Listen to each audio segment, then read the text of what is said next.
Hey everyone, welcome back to Nocturn. Tonight we're looking at two travel mysteries that begin in completely different places, but end with the same disturbing question. Who were these people really?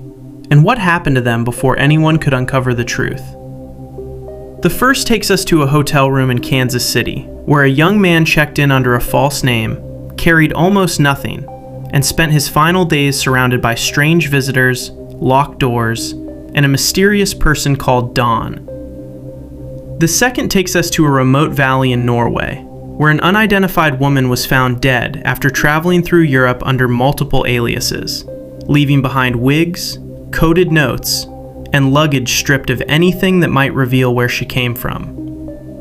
These are not stories with clean answers, but both are filled with clues, and the closer you look, the harder it becomes to believe the truth was ever meant to be found. So get comfortable. Tonight, we're entering room 1046, then following the trail of the woman from Isdal. Hope you enjoy.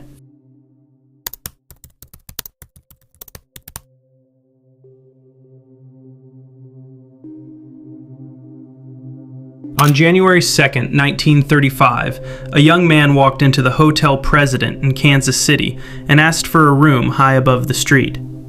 He gave his name as Roland T. Owen. He carried no suitcase, only a comb, a hairbrush, and toothpaste. He asked for an interior room facing the hotel courtyard instead of the city. The bellboy took him to room 1046. 3 days later, the guest would be dead, and police would discover that Roland T. Owen had never existed. From the beginning, hotel staff felt something was wrong. A maid entered 1046 to clean and found the curtains drawn, the room nearly dark, and Owen sitting silently inside. She later said he looked worried or afraid. Before leaving, he asked her to keep the door unlocked. He was expecting a friend. When she returned with towels, she found a note on the desk. "Dawn, I will be back in 15 minutes. Wait." The next morning, she found Owen inside again, sitting in the dark. But the door had been locked from the outside. While she cleaned, the telephone rang. Owen answered and spoke to someone he called Dawn. He refused an invitation to eat, repeating that he was not hungry. Later that afternoon, the maid returned once more. This time she heard two men arguing inside. She knocked. A deep, rough voice, not Owen's, told her they did not need towels. But she knew there were none in the room. She had removed them herself. So who was Dawn? A friend Owen feared? A man controlling him? Or the reason he had chosen a room hidden from the street?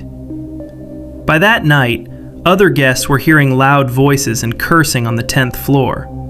Then the telephone in room 1046 came off the hook. A bellboy knocked. A man inside told him to come in and turn on the lights, but the door was locked. The bellboy could not enter, and whoever was inside did not unlock it. He assumed the guest was drunk and left. Hours later, the phone was still off the hook. Another bellboy opened the room with a key and saw Owen lying naked on the bed, breathing heavily. There was a dark stain on the sheets, but in the dim light it looked like a shadow. He replaced the phone and walked away. 2 hours later, the phone was off the hook again. This time, when the door opened, the truth was impossible to mistake. Blood covered the walls, the bed, and the bathroom. Owen had been beaten, bound with cord, and stabbed repeatedly in the chest. His skull was fractured, and one lung had been punctured. Yet he was still alive. When asked who had done this, he did not name Dawn. With what little strength he had left, he indicated that nobody had hurt him, that he had simply fallen against the bathtub. The injuries made that impossible. No weapon was found. His clothing and belongings had vanished. The man from room 1046 died the following morning. Police soon learned that no Roland T. Owen lived at the Los Angeles address he had provided. His fingerprints produced no identity. His photograph was published nationwide, but no family came forward. Then the case became stranger. When officials prepared to bury the unidentified man in a public grave, an anonymous caller offered to pay for a proper burial. Asked why, the caller reportedly said Owen had cheated, and cheaters got what was coming to them. At the funeral, 13 roses arrived with a card, "Love forever, Louise." No one identified Louise. Nearly 2 years passed before the dead man got his real name back. A woman in Alabama recognized the photograph and the distinctive scar on his head. Roland T. Owen was 19-year-old Artemus Ogletree, a young man who had left home to travel across the country. But the identification created another disturbing question. If Artemus had died in January 1935, who had been writing to his mother afterward? Weeks after the murder, she received a typed letter claiming her son was traveling to New York. Another said he was sailing for France. Artemus did not know how to type. Months later, a man called her from Memphis, claiming to be a friend who had met Artemus in Egypt. He spoke for 45 minutes, convincing her that her son might still be alive. Police investigated a man connected to the name Don Kelso, but years later, the FBI concluded the handwriting did not match. Recently reviewed police files also revealed that Artemis's mother suspected the friend who had originally traveled west with him. She believed his voice resembled the mysterious caller from Memphis. But suspicion was never proof. No one was charged. Room 1046 eventually surrendered the victim's name. It revealed that someone had locked him inside, that another man had been heard with him, and that somebody continued deceiving his family long after he died. But it never revealed why Artemus protected his attacker with his final breath. It never revealed who sent the roses. And it never answered the simplest question of all. Who was Don?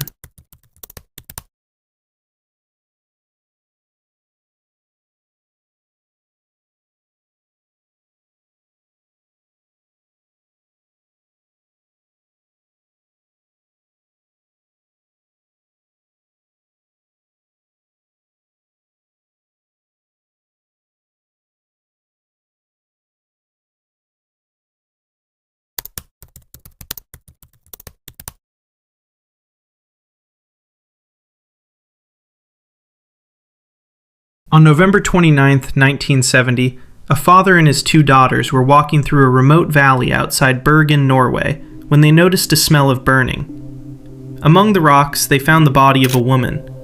She was lying on her back, badly burned, with her hands drawn toward her chest. Nearby were bottles, an umbrella, jewelry, a watch, and clothing. Every label that might identify where those items came from had been cut away. There was no passport and nothing that explained who she was or why she had come to a place locals called Death Valley. Police began with the obvious question: who was she? The answer should have been waiting somewhere in Bergen. A hotel registration, a missing person report, a relative calling the police. Instead, 3 days later, investigators found 2 suitcases at the city's railway station. A fingerprint on a pair of glasses linked them to the dead woman. Inside were clothes, cosmetics, foreign currency, wigs, and a notebook filled with letters and numbers. Again, labels had been removed. Whoever packed those cases had not simply forgotten identification. Someone had worked to erase it. Then police decoded the notebook. The entries represented dates and places. The woman had traveled through Norway and parts of Europe, checking into hotels under different names and giving false addresses, birthplaces, and occupations. Sometimes she claimed to be Belgian. Sometimes she said she sold antiques. Hotel forms connected her to names such as Claudia Tielt, Vera Jarla, and Elizabeth Lanehauer. None led to a real person. Police could finally reconstruct where she had been, but the more complete the route became, the less ordinary she appeared. Hotel employees remembered a stylish, guarded woman who spoke several languages, paid in cash, and sometimes changed rooms after checking in. Some remembered wigs. One witness heard her speaking German with a man. She seemed educated and accustomed to traveling, yet she moved through Europe as if she did not want any one identity attached to her for long. So ask yourself this: what kind of traveler removes the labels from everything she owns, carries disguises, records her movements in code, and leaves false information at every hotel? The obvious answer was espionage. Norway was strategically important during the Cold War, and later, researchers noticed that some of her movements appeared to overlap with military activity. But appearing suspicious is not the same as being a spy. No government has confirmed that she worked for an intelligence service. No handler was identified. No secret documents were found. The theory explains her secrecy. It does not explain her death. The autopsy created its own contradiction. Doctors found a large quantity of sleeping medication in her system. Carbon monoxide also contributed to her death. Soot was present in her lungs, meaning she was alive while the fire burned. Police believed she had likely taken her own life. Yet bruising was found on her neck, and the scene seemed strangely controlled. Her belongings had been arranged nearby. The fire destroyed her face and much of her clothing, but not the questions surrounding her. Had she chosen the valley because she wanted to disappear completely? Or had someone taken her there because they knew she already lived behind false names? Her final known hotel stay deepened the mystery. She checked out of the Hotel Hordeheimen on November 23rd and requested a taxi.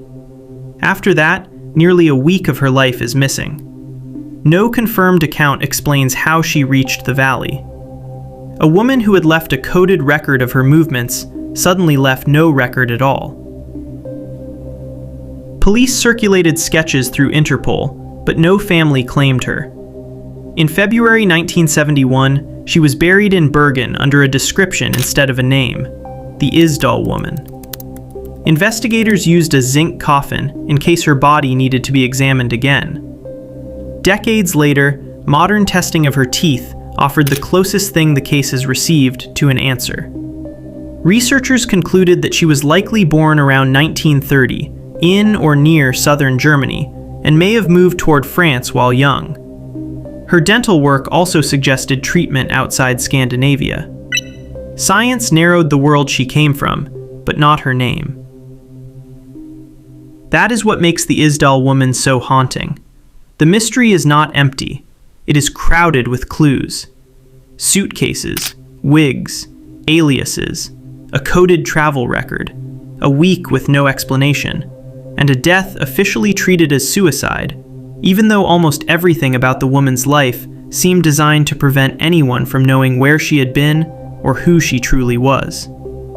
More than half a century later, we may know the region where she grew up. We may know the routes she traveled. We even know that she was alive when the flames began. But the most basic detail remains missing. The woman buried in Bergen still has no name.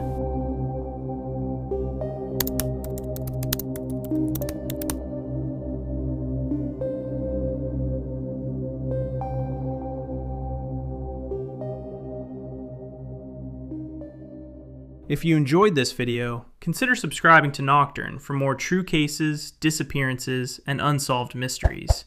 You can also leave a like to help support the channel. Thanks for watching, and I'll see you in the next one.